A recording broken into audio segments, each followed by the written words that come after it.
샬롬 샬롬 샬롬 샬롬 샬롬. 하나님 사랑합니다. 여러분 주 안에서 사랑합니다. 31장 말씀이죠. 7절에서 14절 구원자 야훼 이란 제목으로 함께 은혜를 나눕니다. 31장은 전체 1절부터 40절까지 있습니다. 그 중에서 7절에서 14절인데 1절부터 6절까지 읽어보도록 하죠. 야훼 말씀이니라. 그때 내가 이스라엘 모든 종족의 하나님이 되고 그들은 내 백성이 되리라. 야훼께서 이같이 말씀하시니라. 칼에서 벗어난 백성이 광야에서 은혜를 입었나니 곧 내가 이스라엘로 안식을 얻게 하러 갈 때라. 옛적에 야훼께서 나에게 나타나사 내가 영원한 사랑으로 너를 사랑하기에 인자함으로 너를 이끌었다 하였노라. 처녀 이스라엘아, 내가 다시 너를 세우리니 내가 세움을 입을 것이요 내가 다시 소고를 들고 즐거워하는 자들과 함께 춤추며 나오리라.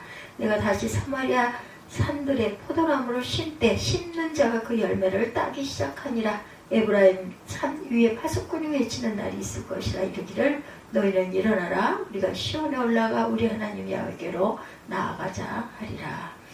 야훼께로 이와 같이 말씀하시니라. 너희는 여러 민족 앞에 서서 야곱을 위하여 기뻐 외치라. 너희는 전파하며 찬양하며 말하라. 야훼의 주의 백성 이스라엘의 남은 자를 구원하소서 하라. 7절부터 14절까지죠. 7절에 보니 야훼께서 이와 같이 말씀이라. 너희는 여러 민족의 앞에 서서 야곱을 위하여 기뻐 외치라. 너희는 전파하며 찬양하며 말하라. 야훼의 주의 백성 이스라엘의 남은 자를 구원하소서 하라. 보라, 나는 그들을 북쪽 땅에서 인도하여 땅 끝에서부터 모으리라. 그들 중에는 맹인과 다리 저는 사람과 잉태한 여인과 해산하는 여인이 함께 있으며 큰 무리를 이루어 이곳으로 돌아오리라. 그들이 울며 돌아오리니 나의 인도함을 받고 간구할 때 내가 그들을 넘어지지 아니하고 물 있는 계곡에 고든 길로 가게 하리라. 나는 이스라엘의 아버지요 에브라임은 나의 장자니라. 이방들이여, 너희는 야훼의 말씀을 듣고 먼 섬에 전파하여 이르기를 이스라엘의 흩으신 자가 그를 모으시고 목자가 그 양떼에게 행한 것 같이 그를 지키시리로다. 야훼께서 야곱을 구원하시되 그들보다 강한 자의 손에서 속량하셨으며 그들이 와서 시온의 높은 곳에서 찬송하며 야훼의 복 곧 곡식과 새 포도주와 기름과 어린 양의 떼와 소의 떼를 얻고 크게 기뻐하리라. 그 심령은 물된 동산 같겠고 다시는 근심이 없으리로다 할지로다. 그때 처녀는 춤추며 즐거워하겠고 청년과 노인은 함께 즐거워하리니 내가 그들의 슬픔을 돌려 즐겁게 하며 그들을 위로하여 그들의 근심으로 또 기쁨을 얻게 할 것임이라.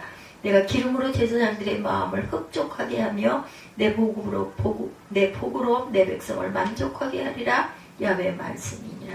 이렇게 말씀하고 있어요. 여러분들, 시간 여행이 가능할까?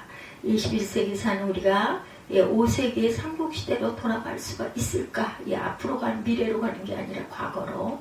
이론적으로 시간 여행이 가능하지만 실제로는 불가능합니다.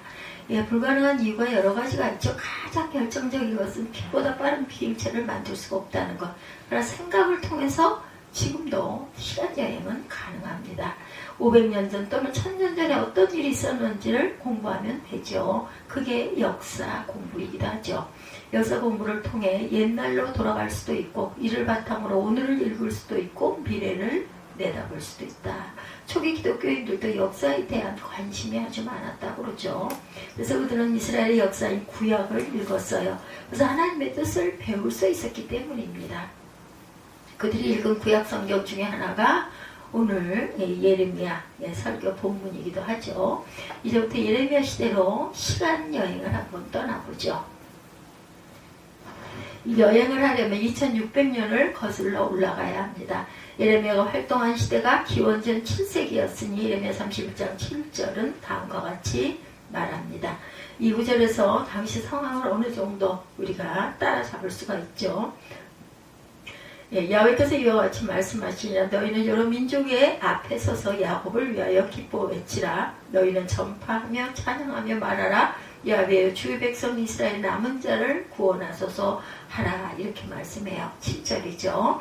야훼께서 이와 같이 말씀하시는 너희는 여러 민족의 앞에서 서서 야곱을 위해 기뻐 외치라. 너희는 전파하며 찬양하며 말하라.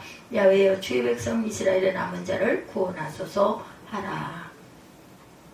이스라엘의 남은 자라는 표현에서 이스라엘은 북이스라엘입니다. 이스라엘은 솔로몬의 아들인 르호보암 시대의 남과 북으로 분단이 되죠. 북쪽은 이스라엘이라 부르고 남쪽을 유다라, 남유다라 이렇게 불렀어요.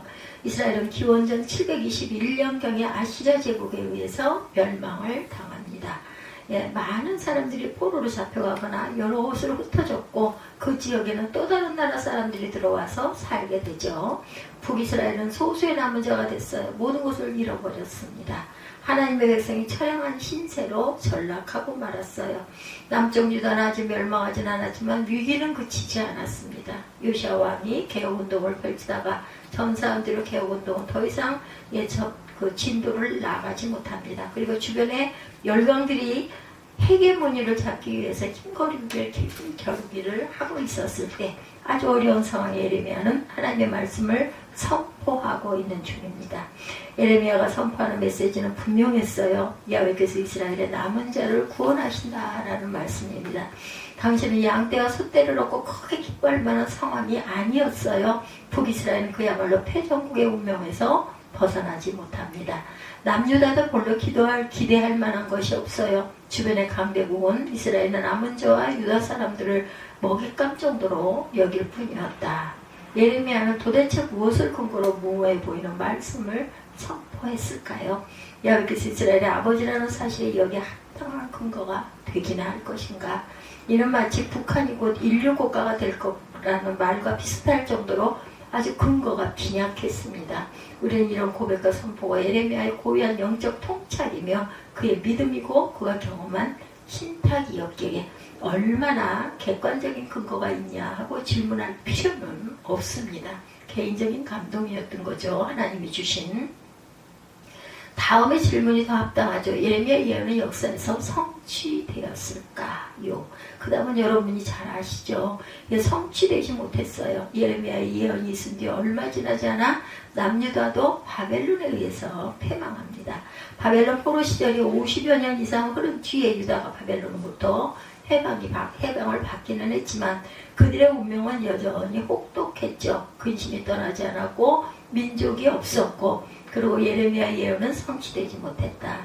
예레미야 시대만이 아니라 그리고 유대인들의 역사에서만이 아니라 인류의 역사에서 이런 일은 일어나지 않았어요. 근데 참으로 이상한 것은 모두가 버리는 역사의 목표인데 모두가 바라는 역사의 목표인데 그게 성취되지 않았다는 겁니다. 왜 그랬을까? 쉽게 생각해 봅니다. 양떼와 소떼가 늘어나면 서로 사이좋게 나누며 평안하게 사는 것이 아니라 더 많은 것을 소유하려고 한다는 거죠. 다투죠. 아시리아와 바벨론이 힘을 잃으면 뭐가 세상이 완전히 달라질 것으로 뭔가 달라질 것으로 기대했지만 그래서 소외된 이들까지 편안하게 살아갈 수 있으려니 기대했지만 또 다른 세력이 나타나 죽기 살기로 싸울 뿐이었습니다. 그걸 우리는 역사에서 확인하죠. 페르시아가 나타나고 로마가 나타나고 그리고 스페인, 영국, 독일, 일본, 중국, 미국 등이 나타나 구약시대의 아수리아의 바벨론이 보였던 패권을 그대로 행사합니다. 지금 대한민국도 이런 패권을 주기 위해서 안간힘을 쓰고 있어요. 기업체와 학교들끼리 끝없이 싸웁니다. 그 이유는 사람이 실존적으로 죄에 기울어져 있기 때문 아닐까 답답합니다. 어쨌든 예레미야의 꿈은 이루어지지 않았어요. 지금도 그게 이루어질 조짐이 보이지는 않습니다. 그렇다면 예레미야의 선포는 우리에게 무의미한 것일까? 성경으로서의 권위는 없는 것일까? 그 구원을 8, 9절에서 구체적으로 설명합니다. 여기서 남은 자들은 흩어진 이들이죠. 북쪽 땅과 땅 끝에 흩어져 있어요. 그들의 삶이 얼마나 고단했을지 상상이 갑니다.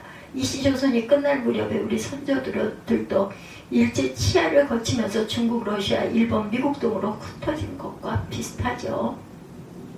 그들 중에 여러 가지 시점으로 조국으로 돌아오고 싶어도 돌아오지 못하는 이들이 너무나 많아요. 예레미야는 하나님께서 그 남은 자들을 불러 모아 구원하신다고 말합니다. 그들 중에 맹인, 다리 저는 사람, 잉태한 여인과 해산하는 여인이 포함이 됩니다. 이런 분들은 다른 이들의 도움을 통해서만 생존할 수 있는 사람들이다. 사정이 딱한 이들이에요. 그들은 감격해 울며 돌아올 것이다 라고 말씀하고 있어요. 하나님께서 그들이 돌아올 때 넘어지지 않게 하고 물 있는 계곡으로 인도할 것이라고 했어요. 당시 물은 생존의 필수품이기도 했죠. 이런 방식으로 하나님께서 그들의 생존을 지켜주고 고국 고향 시온으로 돌아오게 합니다.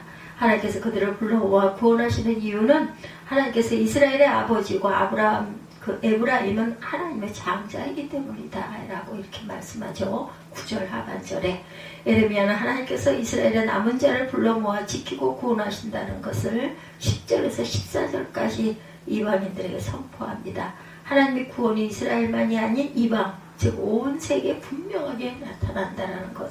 그 내용은 압달락의 것과 비슷해요. 남은 자의 구원이 어떤 상태인지는 12절에 시적인 문장으로 묘사가 되고 있죠. 12절 보죠. 예, 그들이 와서 시온의 높은 곳에서 찬송하며 야훼의 곧 곡식과 새 포도주와 기름진 기름과 어린 양의 때와 소의 때 그를 얻고 크게 기뻐하리라. 그 심령은 물된 동산과 끼고 다시는 금심이 없으리로다 이렇게 말씀하고 있어요. 예레미야가 내다본 세상은 정말 놀랍습니다. 이사야 선지자 못지않은 영적 상상력이 눈에 보이죠. 모두가 풍요롭게 살고 근심 없이 사는 세상이다.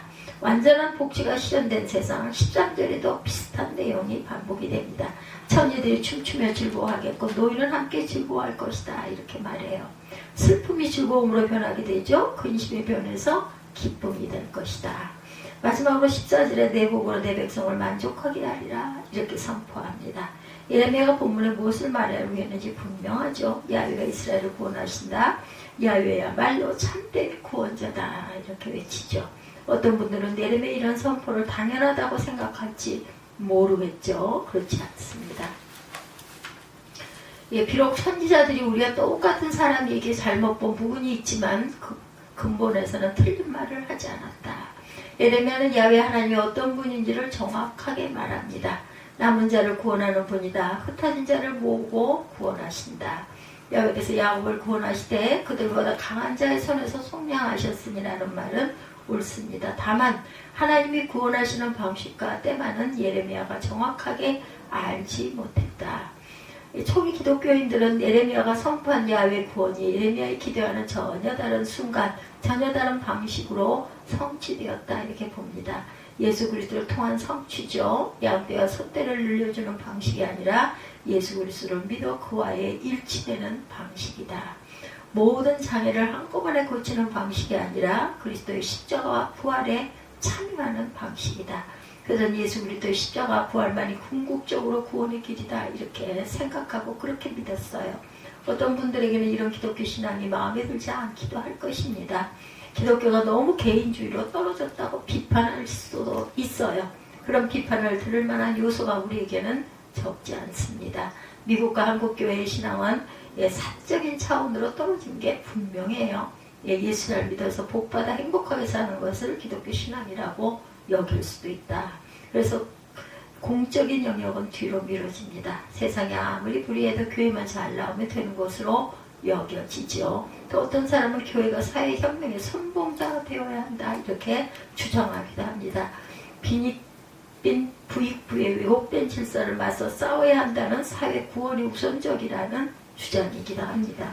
이런 주장은 주로 남미 해방신학과 한국의 민중신학에서 나옵니다. 그들의 신경을 이해할 수 있으나 극단적으로 그쪽으로 치우치는 것 또한 바람직하지가 않죠. 그런 문제들은 신적인 개개인이 서 있는 자리에서 각자 능력만을 행하면 됩니다. 교회가 전체적으로 거기에 매달릴 수는 없겠죠. 모두 다 성도들이 개개인의 서 있는 자리에서 각자 능력을 행하면 바람직하다. 사회혁명이 잘못이기 때문이 아니라 그런 방식으로는 참된 민족이 불가능하기 때문이다. 예레미야 예언이 성취되지 못했다는 것도 이런 뜻입니다. 기독교 신앙은 개인의 복만 추구하는 것도 아니고 사회혁명에 떨어지는 것도 아니죠. 예수 그리스도를 통해 하나님의 행하신 구원 사건에 몰입하는 것이다. 그 사건을 경험하는 것이 신앙의 시작이자 마지막이 되어야 한다는 거죠. 엄격하게 말해서 기독교인이 세상에서 어떻게 사는가 하는 건 부차적인 문제다. 그럼 각자가 선택해야 돼요. 가정에서 소박한 행복을 추구할 사람들은 그렇게 하고 사회운동을 하실 분들은 그렇게 하고 예수를 성취할 분들은 또한 그렇게 사시기 바랍니다. 예수 사건을 경험한 깊이만큼 그 삶의 자리에서 기독교인들로서의 역할을 감당하게 될 것이다. 우선적인 것은 예수를 통한 구원 경험입니다. 그래서 초기 기독교인들은 예수에 집중했어요. 오늘 에베소서 1장 3절에서 14절에 바울은 그 사실을 이렇게 말합니다. 3절을 봅니다. 찬송하리로다 하나님 곧 우리 주 예수 그리스도의 아버지께서 그리스도 안에서 하늘에 속한 모든 신령한 복을 우리에게 주시되, 하늘에 속한 모든 신령한 복은 그리스도 안에서 주어지는 것이다. 그것을 아는 사람은 삶이 자기 마음먹은 대로 풀리지 않아도 찬송할 수밖에 없다. 힘들기도 하고 짜증이 날 때도 있겠지만 근본적으로 찬송의 삶으로 돌아갑니다. 예레미야가 대답은 양떼와 소떼가 없어도 찬송할 수 있다. 초기 기독교인들은 바로 그 사실을 예수의 운명에서 경험합니다. 삶의 어떤 조건이나 사회적 신분에 상관없이 찬송할 수 있기에 그리스도의 사건을 복음이다. 그렇게 그런 경험이 있는지도 자신을 돌아보시기 바랍니다. 그런 인식과 경험이 없으면 우리가 아무리 진실하게 세상을 산다 할지라도 예레미야의 영성에 머물게 될 것이다. 옳지만 궁극에 미치지 못해요. 정의감에 불타긴 하지만 참된 기쁨에 이르지를 못한다. 초기 기독교인들은 예수 그리스도를 통해 그리스도 안에서 신령한 복을 인식하고 경험합니다. 우리를 찬송하게 만드는 신령한 복, 예레미야의 상상을 뛰어넘는 신령한 복이 무엇인지 좀 더 구체적으로 설명해야 할 것이죠. 설명할 필요가 없습니다. 이는 아는 분들은 이미 알고 있고 설명의 필요 없고, 모르는 분들은 설명을 들어도 알 수 없으니 설명의 필요가 없다. 이것은 설명으로 해결되는 것이 아니라 신령한 복 자체는 구원 경험은 설명할 수 없고 손가락으로 지시할 수 있을 뿐이다. 예수님의 비유를 보면 누가복음 15장 11절에 32절에 탕자의 비유 여러분들 잘 아시죠? 그 내용은 여러분들이 아마 잘 아실 거예요. 탕자인 둘째 아들은 아버지의 품을 떠났다가 고생 끝에 아버지를 기억해내게 되죠. 그에게 아버지의 존재는 신령한 복이었다. 그의 모든 잘못까지 덮어줄 수 있었기 때문입니다. 모범생이었던 큰아들은 아버지의 그런 태도를 이해하지 못합니다. 아버지가 설명해줘도 몰라요. 그는 동생을 위한 잔치가 열리는 동안 불평만 합니다. 누가복음 기자는 모든 그런 차이를, 모든 이데올로기를, 모든 그 시시비비를 덮어주는 아버지의 사랑에서 구원을 봅니다. 선만이 아니라 악까지 구원하는 그런 사랑, 선만이 아니라 악까지 구원하는 그런 사랑, 그 사랑의 극치가 바로 예수 사건이죠. 너무 막연한 것일까요? 그렇게 보일 수도 있겠지만 경험되지 못할 수도 있을 테니까 오늘 요한복음 1장 9절에서 11절은 세상을 비추는 빛이 왔으니 사람들이 그 빛을 알지 못하고 받아들이지 않았다, 이렇게 말하고 있습니다. 근데 오늘 먼 시대를 시간 여행하듯이 우리가 돌아서 왔어요. 예레미야 시대로부터 초기 기독교 시대를 거쳐 이제 우리가 살고 있는 21세기 현실로 돌아옵니다. 예레미야는 야훼가 구원자라는 사실을 명확하게 보았죠. 여기까지만 생각하면 살아도 하나님께서 기특하게 아마 여기실 것이다. 그러나 우리는 거기에 머물 수 없어요. 한 걸음 더 나아가서 예레미야가 본 야훼 구원은 예수에게서 성취되었다. 예수님은 죄와 죽음으로 근본이 훼손된 우리가, 그래서 죽는 순간까지 방황할 수밖에 없는 우리가 돌아갈 하나님의 아들, 즉 하나님이기 때문이라는 것을 믿는 그런 믿음들이 되시는 저와 여러분 되시기를 주님의 이름으로 축복합니다.